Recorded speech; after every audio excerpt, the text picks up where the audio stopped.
Good morning friends, this is Ashish Mishra. और हम अभी लॉकडाउन को देखते हुए हम लोग क्या स्टार्ट कर रहे हैं कि ये ऑनलाइन सीरीज़ पूरी स्टार्ट कर रहे हैं। और उसमें हम क्या करेंगे, हमारा टारगेट रहेगा, जैसे मैंने लिखा है BHU BCom एंट्रेंस, तो स्पेशली हमारा फोकस क्या होने वाला है, BHU BCom एंट्रेंस पे हमारा फोकस होने वाला है। और मैं आज आपको अकाउंटेंसी पढ़ाऊँगा। ऐसे ही हमारा चैनल लगातार सब्सिक्वेंटली हम लोग अकाउंटेंसी, इकोनॉमिक्स, क्या कहते हैं, मैनेजमेंट, सबको धीरे धीरे कवर करेंगे। मतलब ईच एंड एवरी टॉपिक जो आपके BCom एंट्रेंस में आते हैं सबको हम कवर करेंगे।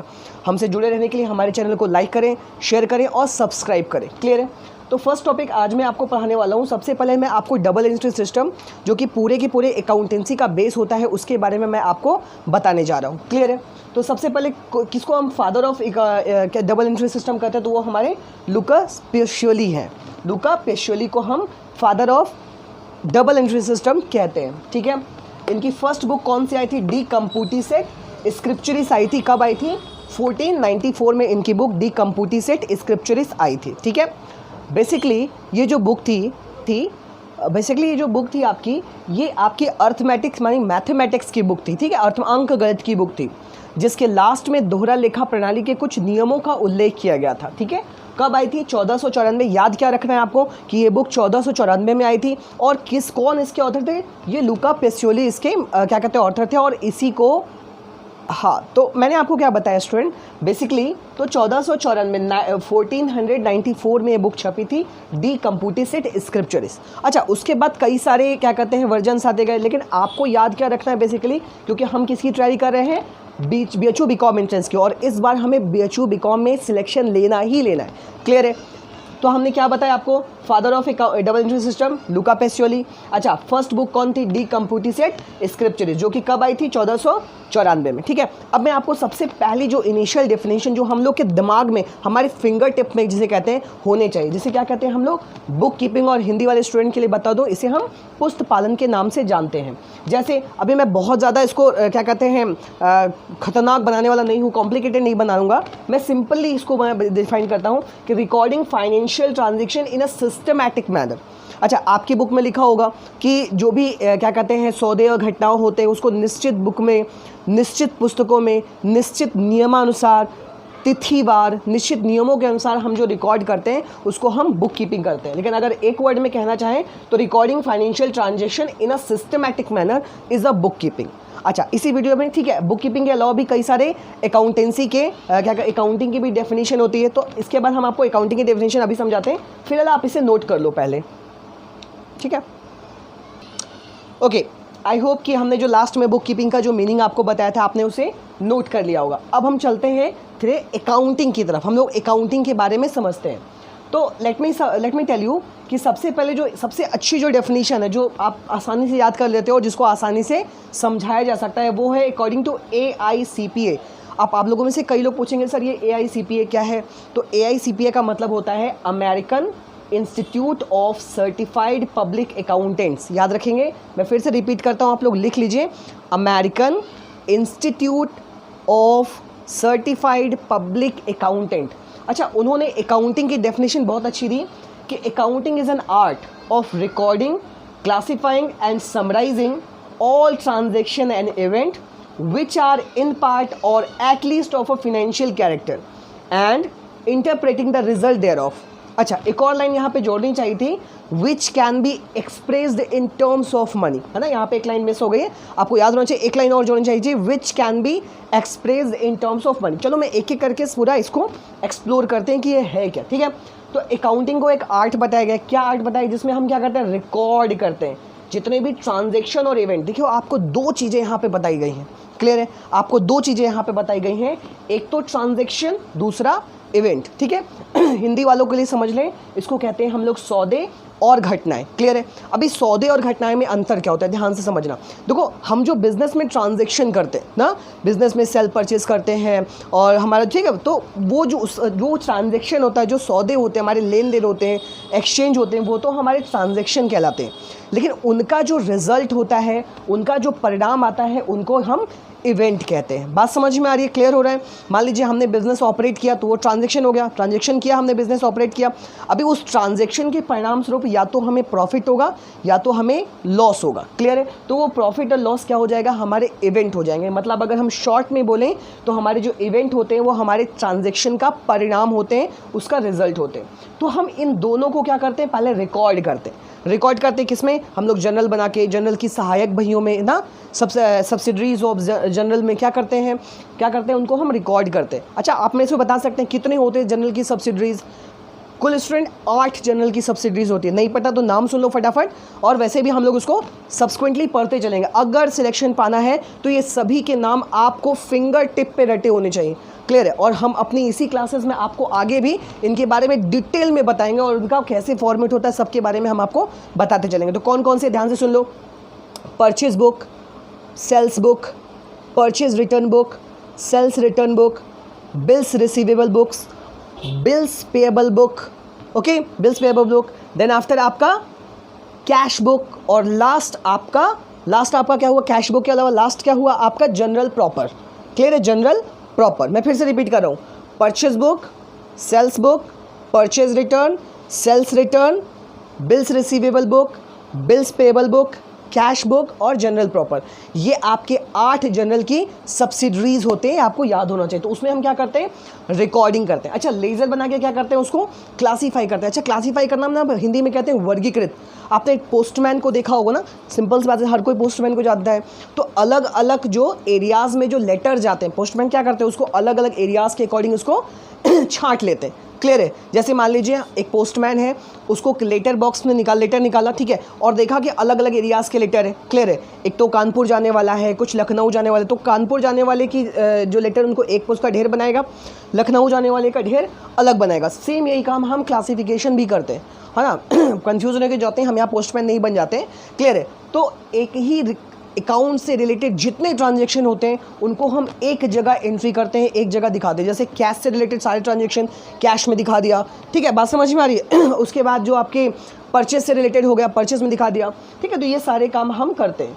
देन आफ्टर समराइज़ करते हैं, उसका मतलब ट्रायल बैलेंस बनाते हैं, फाइनेंशियल स्टेटमेंट बनाते हैं, तो हम उसको समराइज फॉर्म में कर देते हैं। अच्छा, यहाँ पर बोला कि विच आर इन पार्ट और at least of a financial character, मतलब आपके जो ट्रांजैक्शन और इवेंट हो वो फाइनेंशियल कैरेक्टर, वित्तीय प्रवृत्ति के होने चाहिए, आपकी फाइनेंशियल ईयर से रिलेटेड होने चाहिए और बिजनेस से रिलेटेड होने चाहिए। मतलब आप ऐसा नहीं कि आप खुद के पर्सनल ट्रांजैक्शन आप रिकॉर्ड कर रहे हो, तो दैट इज़ रॉन्ग, वो क्या हो जाएगा, रॉन्ग हो जाएगा। अच्छा, एक लाइन और है, विच can be expressed in form of money या इन टर्म्स ऑफ मनी, मतलब जिसे हम क्या कर सकते हैं, मनी के टर्म्स में लिख सकते हैं, मनी के टर्म्स में एक्सप्रेस कर सकते हैं। फॉर एग्जाम्पल, अगर मैं बोलूँ कि ये फ़ैन है, फ़ैन की कॉस्ट कितनी है, हम मनी के टर्म्स में बता सकते हैं। हमारी मशीनरी की कॉस्ट कितनी है, हम मनी के टर्म्स में बता सकते हैं। मतलब जिनको हम मनी के टर्म्स में एक्सप्रेस कर सकते हैं वही हमारे बुक्स ऑफ अकाउंट का पार्ट बनते हैं।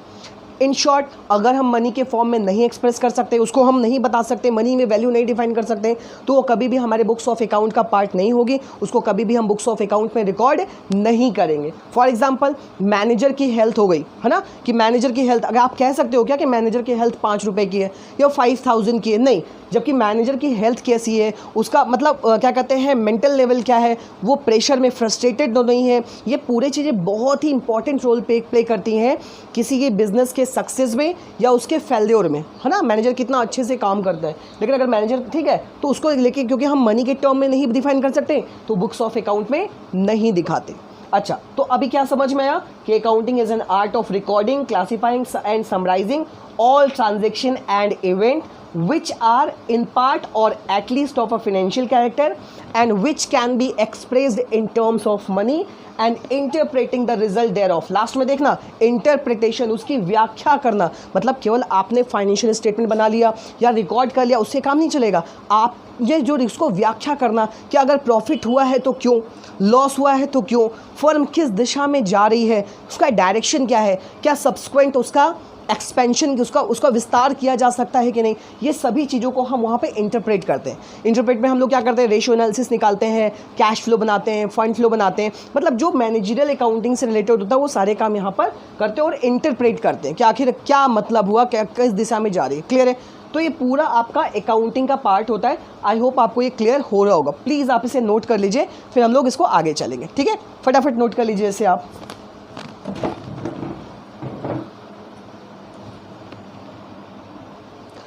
ओके फ्रेंड्स, तो अभी हमने क्या सीखा था? अभी हमने क्या कहते हैं बुक कीपिंग और अकाउंटेंसी की डेफिनेशन जानी, ठीक है। ऑफकोर्स हम लोग उसके आगे भी पढ़ेंगे, पर अभी हम लोग थोड़ा सा अभी अकाउंटिंग साइकिल या लेखांकन चक्र के बारे में जान लेते हैं। क्लियर है कि सबसे पहले एक चक्कर हमारा कैसे लेखांकन वो चलता रहता है, ठीक है। तो अकाउंटिंग साइकिल में फर्स्ट ऑफ ऑल क्या आता है आपका आइडेंटिफाई एंड एनालिसिस। सबसे पहले आपका ट्रांजैक्शन होएगा, ठीक है। आपका पहले कोई भी ट्रांजैक्शन या इवेंट होगा, ठीक है, उसको आइडेंटिफाई करना और एनालिसिस करना, उसको पता लगाना कि किस ट्रांजैक्शन को हमको उसकी रिकॉर्डिंग अपने बुक्स ऑफ अकाउंट में उसको रिकॉर्ड करना है और किस ट्रांजैक्शन को हमें रिकॉर्ड नहीं करना है। इस चीज़ को हम लोग क्या करते हैं, आइडेंटिफाई करते हैं और एनालिसिस करते हैं। उसमें हम ये भी देखते हैं कि कौन से ट्रांजैक्शन मनी के फॉर्म में है या फिर किसको मनी के टर्म में हम लोग एक्सप्रेस कर सकते हैं। आइडेंटिफाई कर लिया, देन आफ्टर हम उसका जर्नल करते हैं, ठीक है। अच्छा, उसके पहले एक चीज़ याद रखना, इसके बीच में एक मेमोरेंडम बुक आता है, इसको स्मारक बही कहते हैं, ठीक है। तो एक चीज़ याद रखना, स्मारक बही कभी पूछता है कि स्मारक बही क्या होता है, तो रिमेंबर एक चीज़ याद रखना कि मान लीजिए आपका कोई ट्रांजैक्शन हुआ, आपके तुरंत के तुरंत एक उसको आपने नोट कर लिया, किसी मतलब आपने डायरी में किसी कॉपी में आपने उसे नोट कर लिया, ताकि जब भी आपको टाइम मिलेगा आप उसको जर्नलाइज कर दोगे, उसकी जर्नल एंट्रीज आप पास कर ले जाओगे। क्लियर है? तो ऐसे इसको क्या कहते हैं हम लोग, स्मारक बही या मेमोरेंडम बुक के नाम से जानते हैं। आई होप आपको ये बात क्लियर हो रही होगी। जर्नल करने के कुछ नियम होते हैं, है ना, वो नियम भी हम लोग डिस्कस करेंगे, है ना। 3 अकाउंट होते हैं, स्पेशली 2 ही होते हैं, पर्सनल और इम्पर्सनल, और तो ठीक है, उसके भी कुछ नियम होते हैं, हम लोग नियम इसके बाद पढ़ेंगे। क्लियर है बात समझ में? या फिर हमारी नेक्स्ट वीडियो में हम लोग नियम को जानेंगे। तो पहले हमने क्या किया, पहले हमने जर्नल किया। अच्छा, जर्नल कुछ नियम के हिसाब से क्या, हम जब भी जानते हैं कि डबल एंट्री सिस्टम में 2 खाते प्रभावित होते हैं, एक खाते को हम डेबिट करते हैं और दूसरे को हम क्रेडिट करते हैं। तो डेबिट और क्रेडिट से जर्नल एंट्री पास करने का काम यहाँ पे होता है, ठीक है। बात समझ में आ रही है सभी? ओके, ठीक है, तो अच्छी बात है, सबको समझ में आ रहा होगा, ठीक है। अच्छा, अब ध्यान दीजिएगा। क्लियर? हमने क्या बताया, हम लोग उसकी क्या करते हैं, जर्नल एंट्री, या इसको हिंदी में कहते हैं रोजनामचा, ठीक है। जब हम रोजनामचा बताएंगे तो हम इसका बताएंगे कि वर्ड कहाँ से आया है, डेबिट, और क्रेडिट वर्ड कहाँ से, आप सभी जानते होंगे कि डेबिटम से आया है और क्रेडेर से आपका क्रेडिट वर्ड आया है, ठीक है। तो ठीक है, ये सभी हम लोग डिस्कस करेंगे, एकदम डिटेल में डिस्कस करेंगे और एक एक वर्ड आपको क्लियर होने वाले हैं, ठीक है। यहाँ से आप एकदम विश्वास बनिए, एक एक वर्ड क्लियर होने वाले हैं। तो अब हम अभी काउंटिंग साइकिल में क्या कर लिया, हम लोगों ने जर्नल एंट्री कर ली। जर्नल में डेबिट और क्रेडिट के नियम के अकॉर्डिंग हम जर्नल कर लेते हैं। अच्छा, जर्नल से 2 होता है, अगर कोई मान लीजिए स्मॉल आपके स्केल का कोई बिजनेस है या फिर कोई सोल प्रोप्राइटरशिप है, छोटा बिजनेस है, तो वो क्या कर देगा, जर्नल से डायरेक्टली लेजर में कन्वर्ट कर लेगा। क्लियर है? लेकिन कुछ जो बड़े तबके के या बड़े बिजनेसमैन होते हैं वो क्या करते हैं, कुछ सहायक बहियाँ भी या सब्सिडरीज बुक ऑफ रखते हैं।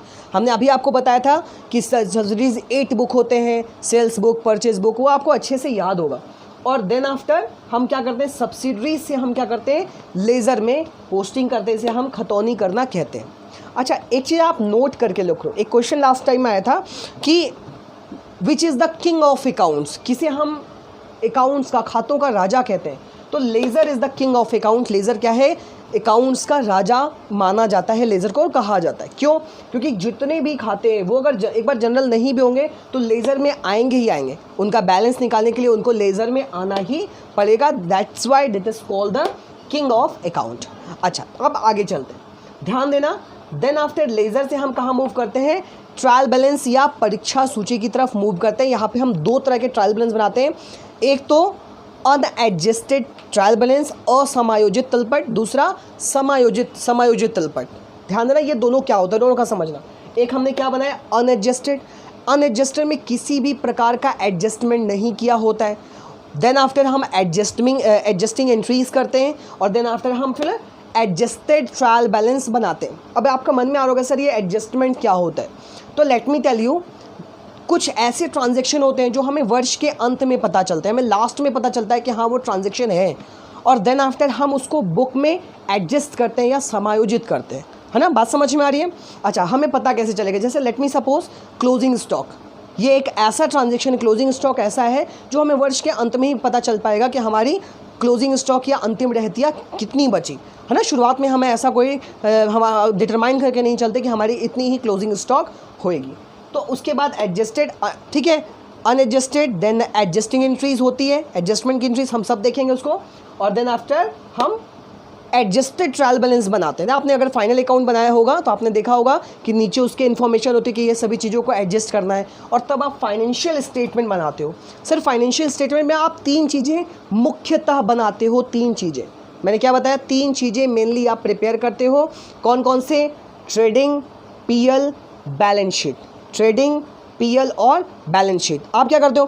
कैश अकाउंट, मतलब कैश फ्लो भी इसी का पार्ट है, पता होना चाहिए। लेकिन आप क्या करते हो? मुख्यतः ट्रेडिंग, पीएल और बैलेंस शीट। कुछ कुछ जो संस्थाएं मैन्युफैक्चरिंग अकाउंट भी प्रिपेयर करती है, ठीक है, तो वहाँ पर भी हम नहीं जाएंगे। किस पे बनाया आपने? ट्रेडिंग, पीएल और बैलेंस शीट। ट्रेडिंग से क्या पता चलता है स्टूडेंट? ट्रेडिंग से हमारा ग्रॉस प्रॉफिट पता चलता है। अच्छा, पीएल से क्या पता चलता है? नेट प्रॉफिट या नेट लॉस पता चलता है। और बैलेंस शीट से क्या पता चलता है? बैलेंस शीट से हमारी फाइनेंशियल पोजीशन पता चलती है। क्या पता चलती है? फाइनेंशियल पोजीशन हमारी पता चलती है। Is that clear? अच्छा, अब हमने क्या बना लिया? ट्रेडिंग, पीएल और बैलेंस शीट हमने बना दिया।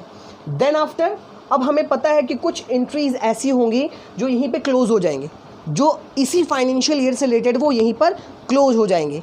मीन्स टू से, जैसे मान लीजिए आपने वेजेस पेमेंट कर दिया, आपको सर्विसेज मिल गई, अब आपको उससे ना तो कुछ देना है ना तो कुछ लेना है, तो आप उन्हें क्या कर दोगे?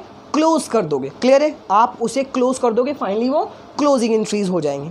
अच्छा, याद रखना बैलेंस शीट में वही एंट्रीज आएगी जिनका बैलेंस है, जिसको नेक्स्ट ईयर में ट्रांसफर करना है। For example your plant, machinery, building, stock ना, फ्री होल्ड बिल्डिंग, ये सभी क्या होते हैं? आपके बैलेंस शीट में जाते हैं और इनको हम सब्सिक्वेंटली नेक्स्ट ईयर में ट्रांसफ़र करना होता है, ठीक है, तो ये क्लोज नहीं होते। लेकिन मान लीजिए आपका वेजेस हो गया, सैलरी हो गया, ट्रैवलिंग एक्सपेंसेस हो गया, जो कि खाली करेंट फाइनेंशियल ईयर से रिलेटेड है, आप क्या करते हो? उसको फाइनली क्लोजिंग एंट्री से क्लोज कर देते हो। आई होप आपको क्लियर हो रहा होगा, ठीक है। अब क्लोजिंग एंट्री हो गई, देन आफ्टर आप एक और ओपनिंग एंट्री भी तैयार करते हो, मैं अभी समझाऊंगा। देन आफ्टर अब आप एक ट्रायल बैलेंस, ट्राई का टी गायब हो गया, ठीक है, अभी बना दिया, अच्छा है। अब आप क्या बनाते हो? Trial balance post closing entries, मतलब क्लोज, जो अकाउंट्स क्लोज हो गए, अब जो अकाउंट्स बचे हुए हैं या जो भी आइटम्स आपके बचे हुए हैं जो कि अगले साल में ट्रांसफ़र होने वाले हैं, है ना, उनका आप ट्रायल बैलेंस बनाते हो और देखते हो कि वो मतलब उनके क्रेडिट और डेबिट का जो सम है, जो योग है, वो बराबर है या नहीं। एक बात नोट करके रख लो कि ट्रायल बैलेंस बनाने का एक ही उद्देश्य होता है कि हमें पता करना कि डेबिट और क्रेडिट इक्वल है या नहीं, या आप इतना मान लो कि डेबिट और क्रेडिट इक्वल का मतलब है कि अंक गलती, अर्थमेटिक एरर को फाइंड आउट करना ही ट्रायल बैलेंस बनाने का मुख्य उद्देश्य होता है। अच्छा, फाइनली हमें ट्रायल बैलेंस बना लिया, फिर आइडेंटिफाई करते हैं और ओपनिंग एंट्री के थ्रू इसको क्या करते हैं? ओपनिंग एंट्री के जरिए हम इसे जनरलाइज करते हैं, जनरल की तरफ ले जाते हैं। सर ओपनिंग एंट्री क्या होते हैं? ओपनिंग एंट्री का मतलब है all assets account debit to all liabilities account, सभी एसेट्स को डेबिट करके सभी लाइबिलिटीज को क्रेडिट करते हो, और फिर ये पूरा यहाँ पे ओपनिंग एंट्रीज जाती है और पूरा साइकिल फिर से रिपीट होता है। इसी को हम क्या कहते हैं? लेखांकन चक्र कहते हैं। अच्छा, एक बात याद रखना, इस लेखांकन चक्र में एक और उद्देश्य एक और होता है कि फाइनली इसको कम्युनिकेट करना पड़ता है। किसको कम्युनिकेट करना पड़ता है? जो भी इंटरेस्टेड पार्टीज़ हैं उनको ये क्या करना पड़ता है? जो भी फाइनेंशियल रिकॉर्ड्स हैं उनको क्या करना पड़ता है? बताना पड़ता है कि हमारा क्या स्थिति है, क्या बैलेंस शीट है, कितना प्रॉफिट हुआ है। अब हम लोग इसके बाद नेक्स्ट लेक्चर में हम लोग पढ़ेंगे कि कौन कौन सी हमारी रिलेटेड पार्टीज़ होती हैं, इंटरनल पार्टीज़ कौन सी होती हैं, एक्सटर्नल पार्टीज़ कौन सी होती हैं, ये सभी हम लोग इस बारे में जानेंगे। तब तक के लिए thank you, thanks for watching my channel, ठीक है। और एक चीज़ ध्यान रखना कि इसको चैनल को सब्सक्राइब करना है, लाइक करना है, शेयर करना है, तभी हमें मोटिवेशन मिलेगा और हम और ज़्यादा वीडियोज़ आपके लिए ला सकेंगे, क्योंकि इस बार हमारा टारगेट है अब की बार BHU एंट्रेंस पार। क्लियर? ठीक है स्टूडेंट, अब आप क्या करो, इसका स्क्रीनशॉट ले लो या इसको फटाक से नोट डाउन करो, वेरी इंपॉर्टेंट है, आपके लिए बहुत इंपॉर्टेंट है। पर याद रखना यहाँ पे ओपनिंग एंट्री भी करते हैं पास, और देन आफ्टर ट्रायल बैलेंस के, ठीक है, बात समझ में आ रही है? ओपनिंग एंट्रीज पार करते हैं और यही ओपनिंग एंट्री आपकी जनरल में जाती है, तो इसको नोट डाउन कर लिए, बहुत इंपॉर्टेंट है। अकाउंटिंग साइकिल पूछता ही पूछता है। क्लियर है? चलो, थैंक्स अ लॉट, इसे नोट डाउन कर लीजिए आप लोग। कितने मिनट?